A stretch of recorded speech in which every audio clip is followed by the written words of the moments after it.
The text came on a Wednesday afternoon while Ariana was teaching a class of middle school students how to write persuasive essays. Her phone, set to silent on her desk, lit up with a notification she saw from the corner of her eye. She ignored it, taught the rest of the class, dismissed her students with a reminder about their homework. And only then, alone in the empty classroom, did she pick up her phone. It was from Seo-rin. The families are making an announcement tonight. 7 p.m. at the Shilla Hotel. Formal engagement celebration. Sorry. I tried to call it off but they wouldn't listen. I thought you should know before you see it somewhere else. Ariana read the message 3 times. The words didn't change. Engagement. Announcement. Tonight. She looked at the date on her phone. Wednesday, March 19th. 2 weeks since the coffee shop meeting with Madame Kong. 2 weeks since she'd seen Min-jae in person.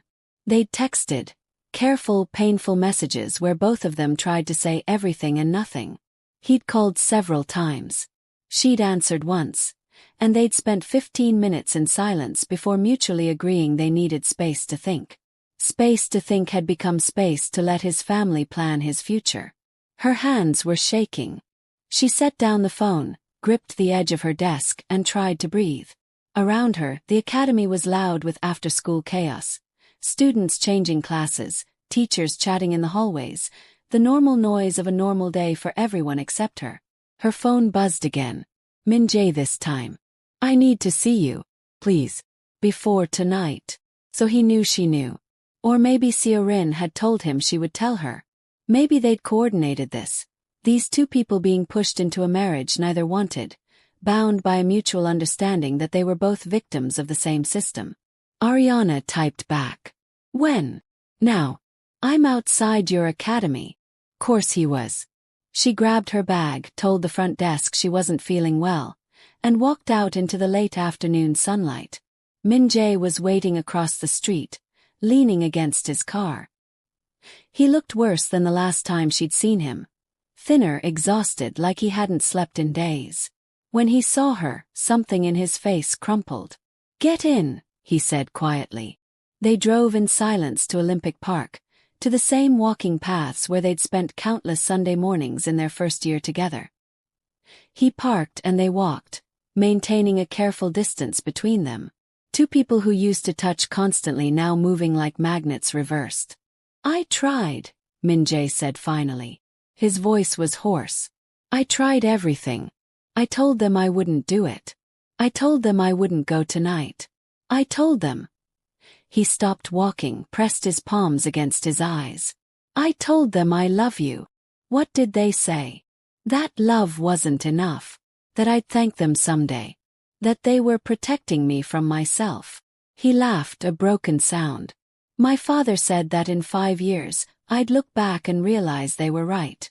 That whatever I feel for you would fade, but what I'd sacrifice for you. My family, my position, my future, that would haunt me forever. Maybe he's right. Min-jae looked at her sharply. Don't say that. Why not? He knows you better than I do. He raised you. Maybe he understands something about you that I don't. He understands the person they made me into. Not the person I want to be. And who's that? Ariana stopped walking, turned to face him. Who do you want to be, Min-jae? Because I've been waiting 2 weeks for you to tell me. And instead you're here telling me there's an engagement announcement tonight. I didn't agree to it. But it's happening anyway. Because they didn't ask. His voice rose, desperate. They planned it without me. They invited the press, both families, business associates. They created this entire thing and then told me about it this morning like it was already decided. So tell them no. I did. Then don't go. If I don't go. He stopped, struggled. If I don't go, they'll interpret it as a public rejection. They'll be humiliated. The business relationships between our families will be damaged. Seo-rin's family will lose face. My father might have a heart attack. He's not healthy, Ariana, and the stress. Stop. Ariana held up a hand. Just stop. Listen to yourself. Listen to all the reasons you're giving me for why you have to go through with this. And not one of them is about what you actually want. What I want doesn't matter if it destroys everyone else. Then you've already made your choice. Her voice was flat, empty. You've chosen them. You're just too guilty to admit it. That's not, I'm here, aren't I? I'm telling you. What? What are you telling me, Min-jae? That you love me but you're engaged to someone else. That you want me but you're going to marry her. That I should wait while you live a lie because it's easier than telling your parents no. I need time. Time. Ariana laughed, and it came out like a sob. How much time? Days. Months. Years. Until when? Until you've had kids with her. Until you've built a whole life with someone else and I'm just this woman you used to know. This complication you finally handled. Don't do this. Don't make it sound like. Like what? Like you're choosing her. 'Cause you are. You're standing here telling me you love me while there's a party happening tonight to celebrate your engagement to someone else. That's not loving me, Min-jae. That's wanting to love me without it costing you anything. They stood facing each other on the path. Around them, people jogged and walked dogs and pushed strollers, living their uncomplicated lives. The late afternoon sun painted everything golden, beautiful, a perfect spring day that mocked the devastation happening in the space between them. I can't lose you, Min-jae said, and his voice broke. I can't. You already did. Ariana felt tears on her face but didn't bother wiping them away. The moment you let them plan this without fighting hard enough to stop it. The moment you prioritized their feelings over mine. The moment you convinced yourself that you could have both. So that's it. You're giving up. I'm not giving up. I'm accepting reality. She stepped back, creating more distance. Your mother was right. I've been holding on to hope that if I just loved you enough, it would be enough. But it's not. Never was. Because you don't want someone to love you enough that it disrupts your life. You want someone who fits into it comfortably. Someone your family approves of. Someone who makes everything easier instead of harder. That's not true. Isn't it? She gestured toward the city, toward where the Shilla Hotel stood in the distance. There's a party tonight announcing your future. A future I'm not part of. That's the truth. Everything else is just words. Min-jae looked like she'd physically struck him. He reached for her but she stepped back again. Don't, she whispered. Please don't touch me. I can't do this if you touch me. Ariana. His voice was wrecked. I love you. I know. She wiped her face with the back of her hand. I know you do. But it's not enough. And I'm tired of pretending it will be. What if I don't go tonight? What if I call it off right now? Tell them. You won't. She said it gently, with the same certainty his mother had said it 2 weeks ago. You won't because you can't. Because you're not built that way. And I'm not saying that to be cruel. I'm saying it because I finally understand. She pulled off the necklace he'd given her on their first anniversary. A delicate silver chain with a small pendant shaped like a ginkgo leaf, Seoul's symbol. She'd worn it every day for a year. She placed it in his hand and closed his fingers around it. I need you to let me go, she said. I need you to stop calling. Stop texting. Stop trying to make this work when we both know it can't. I need you to go to that party tonight and do what you're going to do without dragging me through it. I can't. You have to. She took another step back. Because I'm done, Min-jae. I'm done waiting. I'm done hoping. I'm done breaking my own heart every day while you try to avoid breaking anyone else's. She turned and started walking away. Behind her, she heard him call her name, but she didn't stop.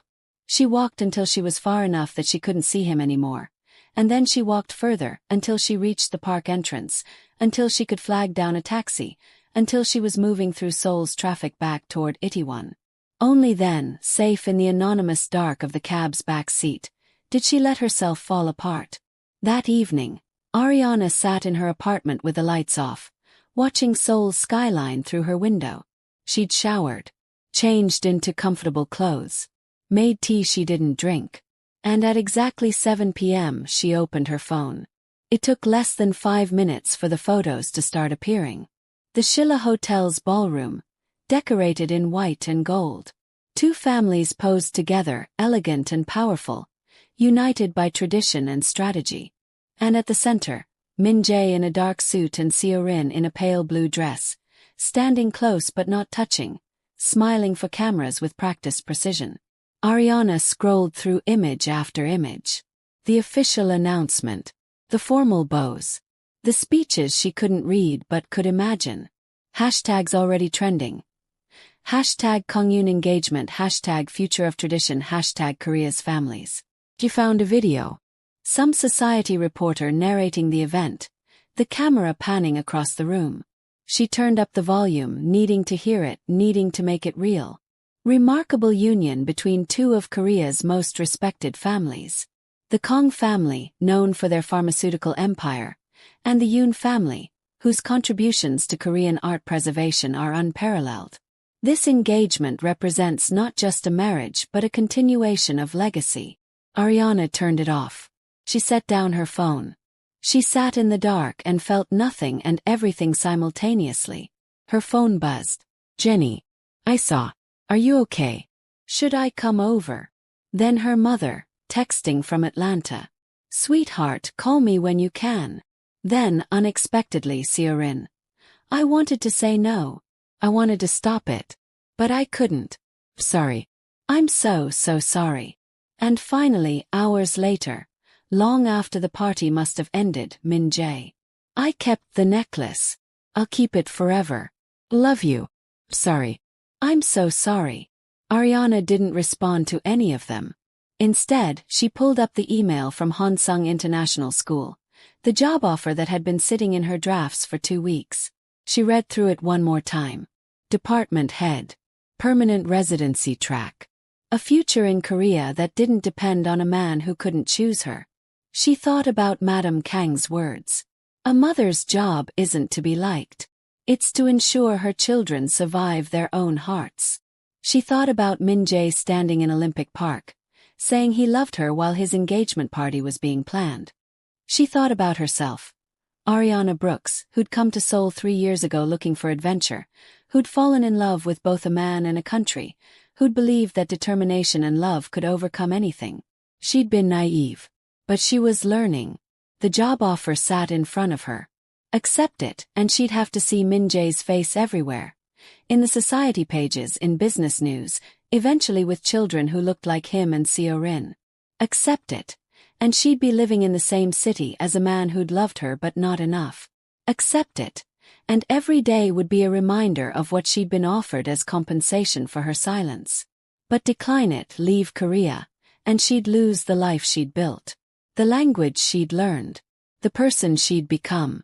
She'd lose Seoul's rain and Pojangmaka nights and the way the ginkgo leaves turned gold every autumn. She'd lose not just Min-jae but everything else too. What a choice. What a terrible, impossible choice.